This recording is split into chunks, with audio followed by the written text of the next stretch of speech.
ബീഹാറിൽ NDA പൂട്ടാൻ പഠിച്ച പണി 18 നോക്കുകയാണ് ഇപ്പോൾ മഹാഗഡ്ബന്ധൻ സഖ്യം. RJDയുടെ തേജസ്വി യാദവ് ഏത് വിധേനയും ഇത്തവണ മുഖ്യമന്ത്രിയാകണമെന്ന ഉറച്ച വിശ്വാസത്തോടു കൂടിയാണ് മുന്നേക്ക് പോകുന്നത്. പക്ഷേ NDAക്ക് അവരുടെ കാര്യത്തിൽ യാതൊരുവിധ ആശങ്കയുമില്ല. കാരണം ഇവർക്കുള്ളിൽ തന്നെ തമ്മിലടി രൂക്ഷമാണ്.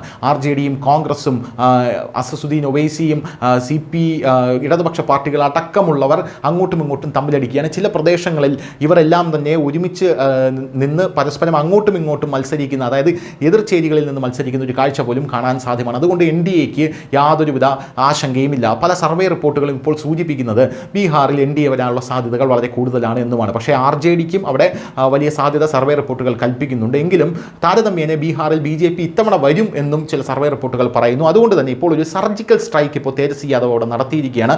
ബീഹാർ നിയമസഭാ തെരഞ്ഞെടുപ്പിൻ്റെ ആദ്യഘട്ട പ്രചാരണം അവസാനിക്കുന്നതിന് മുമ്പ് ആണ് ഈ സർജിക്കൽ സ്ട്രൈക്ക് നടത്തിയിരിക്കുന്നത്. മഹാഗഡ്ബന്ധൻ്റെ മുഖ്യമന്ത്രി സ്ഥാനാർത്ഥി യാദവ് വലിയ തിരഞ്ഞെടുപ്പ് വാഗ്ദാനങ്ങളാണ് നൽകിയിരിക്കുന്നത്. ഇത്തവണ ബീഹാറിലെ ജനങ്ങൾ മാറ്റത്തിൻ്റെ മാനസികാവസ്ഥയിലാണെന്നുള്ള ടിപ്പിക്കൽ ക്ലീഷേ ഡയലോഗുകളും അദ്ദേഹം പറയുന്നുണ്ട്.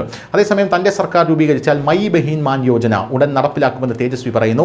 മകരസംക്രാന്തി ദിനമായ ജനുവരി 14 അമ്മമാരുടെയും സഹോദരിമാരുടെയും അക്കൗണ്ടുകളിൽ വർഷം മുഴുവൻ 30,000 രൂപ നിക്ഷേപിക്കാൻ ഞങ്ങൾ പ്രവർത്തിക്കുമെന്നാണ് അദ്ദേഹം പറഞ്ഞിരിക്കുന്നത്. നേരത്തെ ഇന്ത്യൻ പ്രധാനമന്ത്രി നരേന്ദ്രമോദി 10,000 രൂപ ഇവരുടെ എല്ലാം അക്കൗണ്ടുകളിൽ ഇട്ടുകൊടുക്കുന്ന കാഴ്ച നമ്മൾ കണ്ടതാണ്. അത് RJDക്ക് വലിയ തിരിച്ചടിയായി മാറി. അപ്പോൾ ആ ഒരു സാഹചര്യത്തിലാണ് ഇപ്പോൾ അതിനെ കൗണ്ടർ ചെയ്യാനായി 30,000 രൂപ ഞങ്ങൾ നിക്ഷേപിക്കുമെന്ന് പറഞ്ഞ് ഇവർ രംഗത്തെത്തിയിരിക്കുന്നത്.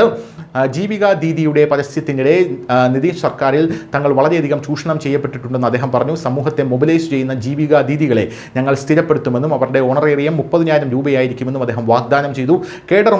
കേഡർമാരായവർക്ക് പ്രതിമാസം 2,000 രൂപയും നൽകി. ഇതിനു പുറമെ 5 ലക്ഷം രൂപയുടെ ഇൻഷുറൻസും പലിശ ഇളവും നൽകും എന്നിങ്ങനെയുള്ള വലിയ വാഗ്ദാനമാണ് വരുന്നത്. പഴയ പെൻഷൻ പദ്ധതി നടപ്പിലാക്കണമെന്നും വാഗ്ദാനമുണ്ട്.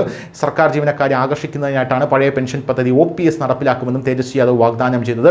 പോലീസുകാർ, അധ്യാപകർ, ആരോഗ്യ പ്രവർത്തകർ, മറ്റ് ജീവനക്കാർ എന്നിവരുടെ സ്ഥലം മാറ്റ നിയമനം അവരുടെ സ്വന്തം ജില്ലയിൽ നിന്ന് 70 കിലോമീറ്റർ ചുറ്റളവിൽ മാത്രമായിരിക്കും നടത്തുക എന്നുള്ളൊരു വമ്പൻ വാഗ്ദാനവും അവിടെ തേജസ്വി യാദവ് കൊടുത്തിട്ടുണ്ട്. News desk, news India Malayalam.